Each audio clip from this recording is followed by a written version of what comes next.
আজকে এমন এক অন্ধকার জগতের কথা বলবো যা ইতিপূর্বে আপনারা কেউ শোনেননি।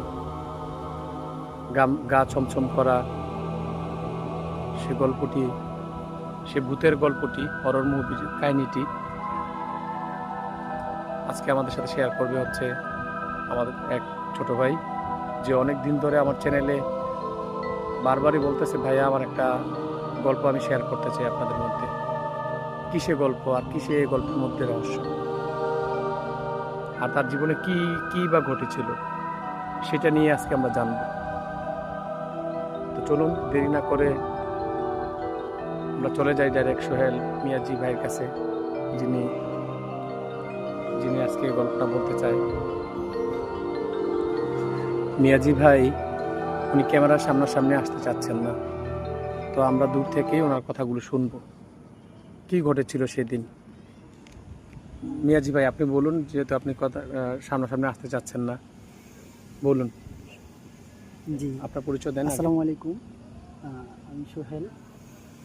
বিষয়টা হচ্ছে, সেদিন ছিল খুবই বৃষ্টিঘন একটি দিন। সকালে যখন আমরা ঘুম থেকে উঠি, আমরা প্রতিনিয়তই সূর্যের আলো দেখতে পাই, কিন্তু সেদিন ঘুম থেকে উঠেই মনে হলো এখনই আমরা ঘুমাতে যাব, রাত, ঘুমানোর সময় হয়েছে। কিন্তু না, আসলে সেই সময়টা ছিল একেবারেই ভোর 6টা কি 7টা বাজে।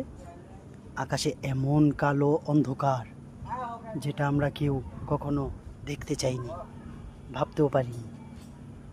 আসলে এমনটা হওয়ার কারণ হচ্ছে প্রকৃতির নিয়ম সব কিছু মিলিয়ে সেদিন হয়ে গেল আমার সাথে এক মর্মান্তিক ঘটনা। যদিও আমার একটা বাজে অভ্যাস আছে, আমি প্রতিনিয়তই স্মোকিং করি, তবে সবার কাছ থেকে লুকিয়ে।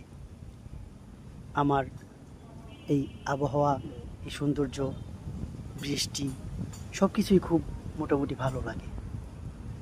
আমি প্রতিদিনের ন্যায় সেদিন রাতেও, রাত 1টা কি 2টো হবে, আমার রুম থেকে বের হয়ে গ্যাস লাইট আর সিগারেটের প্যাকেট নিয়ে আমি যখন সিগারেট ধরাতে ধরাতে উপরের দিকে উঠলাম, সিঁড়ি দিয়ে একেবারে ছাদে ওঠার পর একটা ইটে আছে, যেটার উপর আমি বসে সবসময় স্মোকিং করি।